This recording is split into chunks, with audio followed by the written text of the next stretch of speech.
Your boy has finally finished season 2 of Alice in Borderland. Yes, I am late to the party, but you know what? It is what it is. I got some things that I want to get off my chest, and let's talk about it. Alice in Borderland season 2. Now, to my surprise, this is actually better than season 1, and I was not expecting that. Like, how can this season be just as good as season 1? Character progression is definitely a big step up in this one, and the games that get played in this season are so much more enjoyable than the ones I've seen in season 1. Not saying that I don't like the one in season 1, but season 2, they're a lot more complex. There's a lot more details that go into them. Some people might have a hard time following along, but eventually as the game progresses and they continue to play, you start getting an understanding. In case if you've missed any details, you're like, oh, okay, I get it now. You know, some required more brain strategy, the others required you to be more physical, and I kind of like that the characters broke up and went on their own missions, and it was just fun to kind of follow and see what was going on between each character's perspective in the games that they were playing. And not only that, but sometimes I even liked that these games challenged the views of the characters of what they stand for and what they believe in. Now, just a heads up, I'm really bad at names. I'm gonna do the best that I can. Characters like Arsu and Yusuke are interesting, you know, their backstory and everything that they've been through, and the chemistry that they build through this season is just well done and feels very natural, and you know, in the end it just feels right. And then, you know, we got my boy,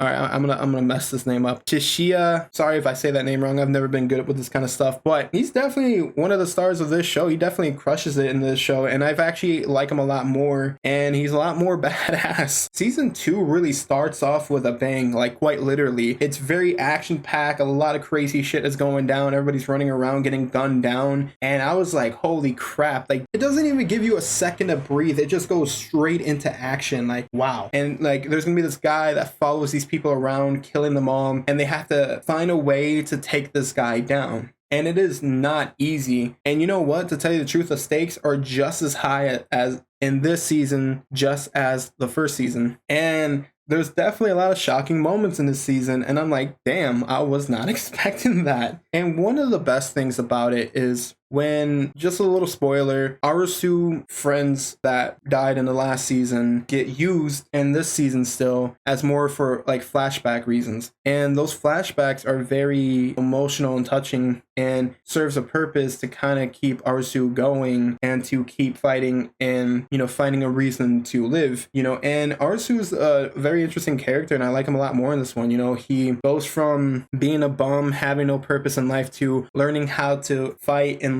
live, you know. And I've really enjoyed that, especially you got someone like Yusuke who, you know, gives them a purpose, you know. And when it gets to the final episode is such a mindfuck that, like, it kind of toys with your head and emotions to the point where it kind of irritates you a little bit, or at least I know it did for me, because I was like, what the hell is going on? And it makes you question everything that you've been seeing in this season, and it makes you wonder, oh crap, is this the reason why they're trapped in this world? Is this the reason why all these things have happened? But it keeps changing, because there's going to be an illusion thing going on by this one game that they're going to play, and it's the final game, it's the final episode. It gets you wondering if this is how the show really ends, because, you know, without trying to get too much into spoilers, the way the season ends is not only really sad, but somewhat of a satisfying yet bittersweet of an ending, because if this is how it truly ends, then it's like, oh, I guess this is how all this happened. This is the reason why everything is the way it is. But there is one little reference made to the end that makes you wonder, is this really the end, or is this also a trick too? So I feel like it's one of those, it's up for discussion kind of thing, that, like, let's say, for example, if you feel like season 3 should happen, then maybe they can,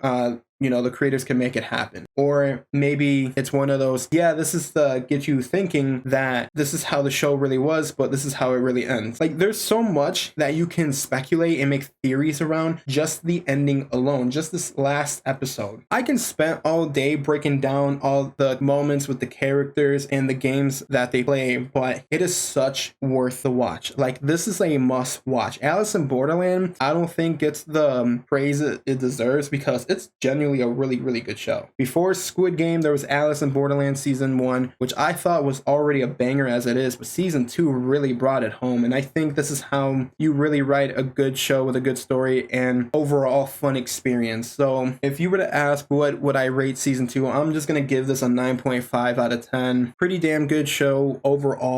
I don't know if this is truly the end. I don't know what direction they can take from here, but all I know is Alice in Borderland, definitely a banger. That's all I gotta say. I'll catch you guys next time. Peace out.